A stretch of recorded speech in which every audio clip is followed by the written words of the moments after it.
Having difficulties minimizing high potassium levels? Hi there viewers! Today we bring you a video that can help you lower your potassium level. High potassium, also known as hyperkalemia, occurs when potassium level increases in blood. This electrolyte is essential for nerves and muscle function. But once the potassium level rises, it starts affecting your body negatively. If the condition is mild, it can be solved by modifying the diet. But if it is serious, you need to talk to the doctor. So, today's video is all about dropping potassium levels. We will discuss important points, from what food to include and what not to include in the diet, what can be done to reduce potassium content in food, and who are under the risk. Before we discuss all of this, hit that subscribe button to stay connected with our channel. What foods to eat if you have high potassium? Usually, hyperkalemia doesn't have symptoms unless it gets severe. High-level hyperkalemia symptoms are muscle weakness, fatigue, nausea, cramps, chest pain, and breathing difficulties. However, blood tests and urine tests can help in knowing mild rise in potassium levels in the body. During routine health checkups, your doctor will let you know your overall body condition. If you have hyperkalemia, the first thing the doctor will ask you to do is modify your diet. Modifying your diet is effective when you have mild hyperkalemia. It can be treated at home without having to go under major treatment. Basically, you need to eat low potassium food to drop your potassium level. Vegetables and fruits are rich in various minerals, including potassium, and you need to avoid them. However, there are some vegetables and fruits that are rich sources of necessary nutrients and low in potassium. So, you need to focus on those types of food more. Fruits like apples, berries, grapefruits, pears, peaches, plums, oranges, watermelon, and pineapples are low in potassium. You don't have to think twice before eating any of these fruits. Besides fruits and vegetables, there are low potassium foods such as pasta, noodles, rice, cake, bread, but not whole grain one, cookies without nuts and chocolates, and pie without high potassium ingredients can be consumed by people with high potassium levels. Whole grain, nuts, and chocolates are high in potassium, and they are not to be consumed. Tea and coffee are recommended but should be taken in limit. Just knowing foods to lower the high potassium levels might not help much. You also need to have a good understanding about foods that are loaded with potassium, so that you don't consume foods that trigger potassium levels in your body. Fruits with high potassium are bananas, kiwi, mango, papaya, pumpkins, cantaloupe, dried fruits, avocado, and pomegranate. You have to stay away from these fruits until your potassium levels drop to normal. And high potassium vegetables are beets, black beans, broccoli, Brussels sprouts, kohlrabi, okra, potatoes, spinach, tomatoes, lentils, and rutabagas.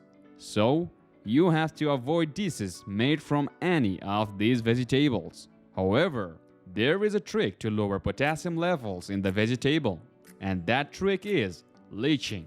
But remember, only vegetables with high potassium are to be leached. In the leaching process, vegetables are cut, then soak in the water for at least 2 hours and rinse them. The drawback of the leaching process is, along with potassium, you are also removing essential vitamins and minerals from the vegetables. So, this process of minimizing potassium in vegetables limits the supply of electrolytes, which can result in nutrient imbalance in the body. Leaching process is only recommended when the potassium level is above normal. Once the potassium levels reach a normal level, you have to stop leaching. Don't overdo it.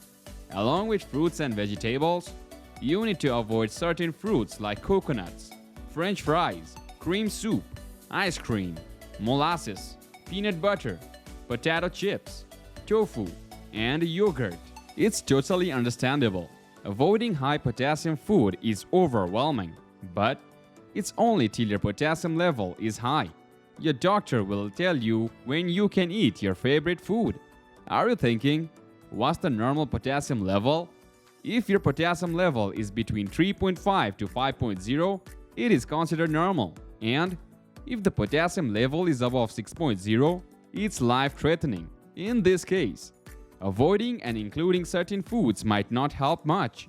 Doctor can suggest that you go under medical treatment. Are you at risk of hyperkalemia? Normally, hyperkalemia happens to those who are living an unhealthy lifestyle or who are having kidney problems. In some cases, increased potassium levels in the blood can lead to a serious heart problem as well. Kidneys have many roles in the body, and one of the many tasks of kidney is to store the right amount of potassium in the body.